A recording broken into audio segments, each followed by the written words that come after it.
మన YouTube families అందరికీ నమస్తే అండి. వంట చేసేటప్పుడు కొంచెం అంటే కొంచెం తేలిగ్గా ఉండే వంటలు చేసుకోవాలని ఎవరికి ఉండదండి మనసులో ఉబలాటం. అలానే ఆ వండుకున్న కూరల్లో కూడా కొంచెం డిఫరెంట్‌గా చేసుకున్నామనుకోండి, ఇంకా హ్యాపీగా అనిపిస్తది కదా! సరే నేను ఇంతకీ ఇప్పుడు ఈ వంకాయలతో వంకాయ కూర చేస్తున్నాను. అలానే పెరుగు వంకాయ చేస్తున్నాను. ఎలా చేస్తున్నాను ఏంటి అన్నది ఒక్కసారి స్కిప్ చేయకుండా లాస్ట్ దాకా చూడండి. మీతో షేర్ చేసుకోవడానికి నేనైతే రెడీ అయిపోయాను కదా! సన్నగా తరిగి పెట్టుకున్న ఉల్లిపాయ, పచ్చిమిరపకాయలు, కొత్తిమీర, టమాటా, కరివేపాకు, వంకాయలు ఇంకా కట్ చేసుకోవాలి. ఆల్రెడీ వంకాయ ఫ్రై చేశాను. బ్యాచిలర్స్‌కి ఎంతో ఈజీగా ఉండే వంకాయ ఫ్రై చేశాను. అలానే పొయ్యి మీద గిన్నె పెట్టాను, తాలింపు వేశాను. అదేనండి, పొయ్యి మీద గిన్నె పెట్టి ఆయిల్ వేసి తాలింపు గింజలు వేసిన తర్వాతే ఇప్పుడు ఉల్లిపాయ, పచ్చిమిరపకాయలు వేసి కొంచెం అంటే కొంచెం కరివేపాకు వేసి ఆ తర్వాత ఇదిగో ఇలా టమాటా ముక్కలు కూడా వేసానా. మరి టమాటా ముక్కలు వేసిన తర్వాత వేగాలి అంటే ఏం చేయాలి? చిటికెడు ఉప్పు కూడా యాడ్ చేయాలి కదా! నేనేం చేశానో చూడండి మీరు కూడాను. అప్పటికే తరిగి పెట్టుకున్న కొత్తిమీర పక్కన పెట్టాను. మరి వంకాయలు కట్ చేసుకుంటేనే కదా, ఈ వంకాయలు సన్న వంకాయలు తొందరగా మగ్గిపోయే వంకాయలు. రౌండ్ వంకాయలు కూడా ఉంటాయండో. నేనైతే ఈసారి పొడుగుగా ఉన్న వంకాయలు తెప్పించుకున్నాను కదా! ప్రతి వంకాయ మర్చిపోయానండి, దీనికి ఒక విషయం ఉంది, చెప్తా. చూడండి, ఆ తాలింపు వేసిన తర్వాత టమాటాలు వేసిన తర్వాత ఉప్పు వేయటం మర్చిపోయానా? కొంచెం టైం తీసుకున్న తర్వాత అప్పుడు వేసాను. అరెరెరెరే, ఉప్పు వేసినట్టయితే ఎప్పుడో మగ్గిపోయాయి కదా అనుకుంటూ. కొంచెం అంటే కొంచెం అల్లం కూడా వేశాను. అంటే కొంచెం మసాలా ఫ్లేవరు ఆ ముక్కలకు అలా తగులుతూ ఉంటే ఎంత బాగుంటుంది.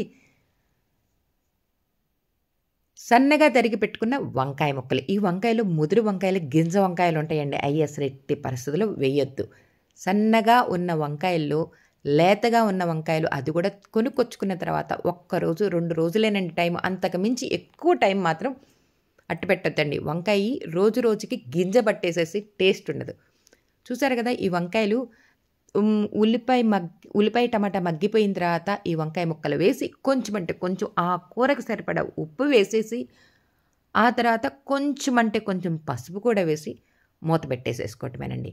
ఆల్రెడీ వంకాయ ఫ్రై వీడియో అప్లోడ్ చేశాను. అలానే బంగాళదుంప ఫ్రై ఎలా చేశాను అన్న వీడియో కూడా అప్లోడ్ చేశాను. ఆ 2 డిస్క్రిప్షన్లో ఇస్తాను చూడండి. చూసారా, వేగిపోయి అంటే కూర దగ్గరికి వచ్చేటట్టు అనిపిస్తుంది చూసారా, అప్పుడండి కారం వేసేసాను. కారం వేసిన తర్వాత కొంచెం అంటే కొంచెం నీళ్ళ చుక్క కూడా వేసుకోవాలి. అదే గుండ్రపు వంకాయలు ఉంటాయి చూసారా, ఆ వంకాయ కూర చేసే విధానం వేరు, ఈ వంకాయ చేసే కూర విధానం వేరు. ఇంతకీ నేను చేసిన ఈ వంకాయ కూర ఎలా ఉంది ఏంటి అన్నది తెలియాలి అంటే ఇంకొక 2 నిమిషాలు ఆగాల్సిందేనండి. చూసారా, కూర దగ్గరికి అలా వస్తున్నప్పుడు ఇప్పుడు కొత్తిమీర కూడా వేసేసానండి. అలా తిప్పేసేసి ఆ తర్వాత సర్వింగ్ బౌల్లోకి తీసేసుకున్నాను. వేడి అన్నంలో ఈ వంకాయ కూర వేసుకొని తింటూ ఉంటే ఉంటుంది. అసలే వంకాయ ఫ్రై చేశాను, ఇప్పుడు వంకాయ కూర చేశాను. అలానే ఈ వంకాయ కూరలో కొంచెం అంటే కొంచెం డిఫరెంట్గా ఉండాలి అంటే ఏం చేయాలి చెప్పండి మీరే. చూసారా, వంకాయ ఫ్రై, వంకాయ కూర, ఇందుట్లో కొంచెం కూర అలా వేరే గిన్నెలోకి తీసుకున్నాను. అంటే ఒక వంకాయతో 3 రకాల డిష్లు చేసినట్టేనా. పెరుగు వంకాయ, అలానే వంకాయ కూర, అలానే వంకాయ ఫ్రై.